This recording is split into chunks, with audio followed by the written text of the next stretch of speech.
Good morning to all the students and parents. I hope आप सब बहुत अच्छे से अपना ध्यान रख रहे हैं। कृपया वर्कशीट को आखिरी तक देखें।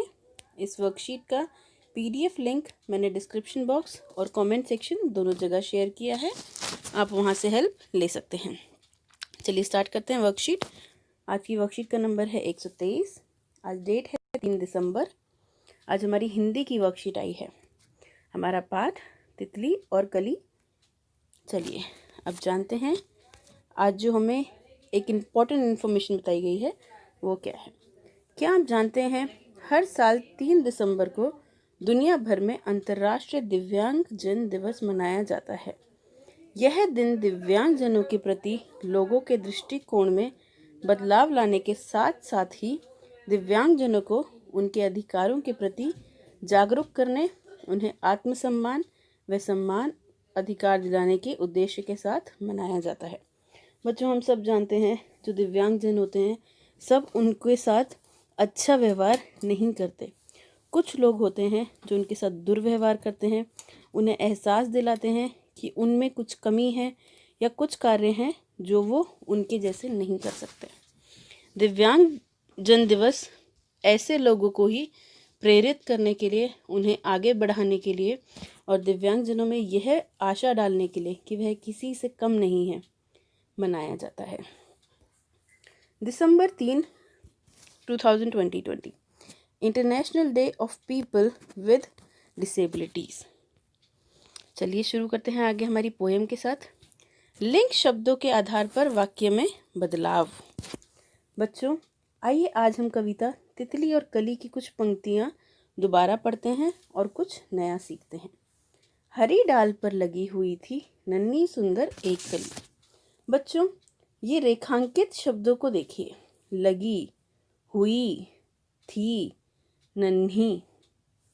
क्या आप बता सकते हैं कि यहाँ अगर कली की जगह फूल की बात होती तो क्या हम यही बोलते, हरी डाल पर लगी हुई थी नन्ही सुंदर एक फूल?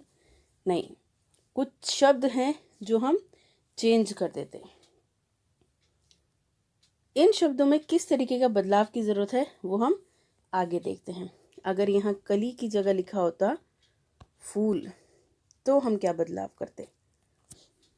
हरी डाल पर लगा हुआ था नन्हा सुंदर सा एक फूल, मतलब कि हमने कली के हिसाब से यहाँ पे लगी, हुई, थी और नन्ही का प्रयोग किया, और फूल के हिसाब से लगा, हुआ, था, नन्हा सा एक फूल।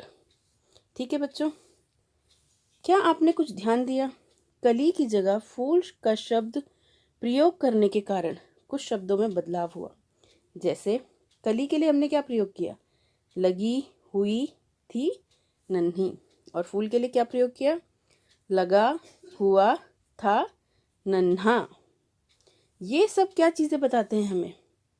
ये सब बताते हैं जो चीज़ें किसी आदमी के लिए प्रयोग की जाती हैं। जैसे आदमी सोया हुआ था, आदमी का नन्हा सा बच्चा था, और ये चीज़ें औरतों के लिए प्रयोग की जाती हैं।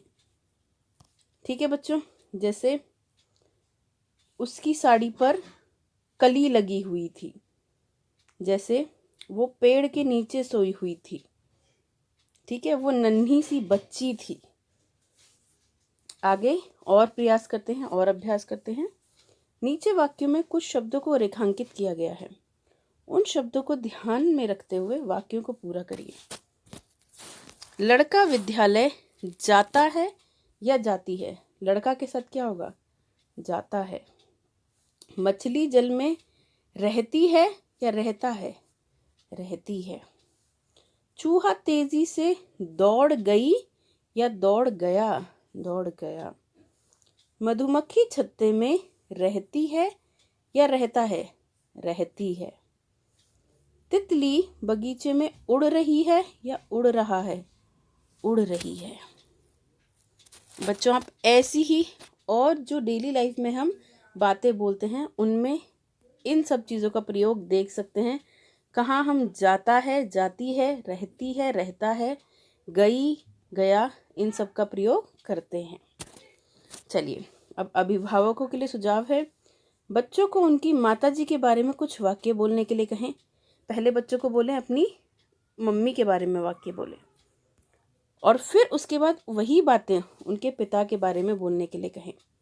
अब बात करते हुए वाक्यों में प्रयोग होने वाले शब्दों में बदलाव की ओर उनका ध्यान दिलाएं कि वही बातें जब पिता के लिए बोली तो उन्होंने क्या बोला, और वही बातें जब माता जी के लिए बोली तो क्या बोला। ठीक है बच्चों, कोविड-19 के दौरान हमारा अपेक्षित व्यवहार है, अपने हाथों को साबुन व पानी से नियमित रूप से धोएं। बच्चों, ऐसे ही इंटरेस्टिंग और नॉलेजेबल वीडियोस के लिए इस चैनल को शेयर करें, लाइक करें, सब्सक्राइब करें। Thank you and take care.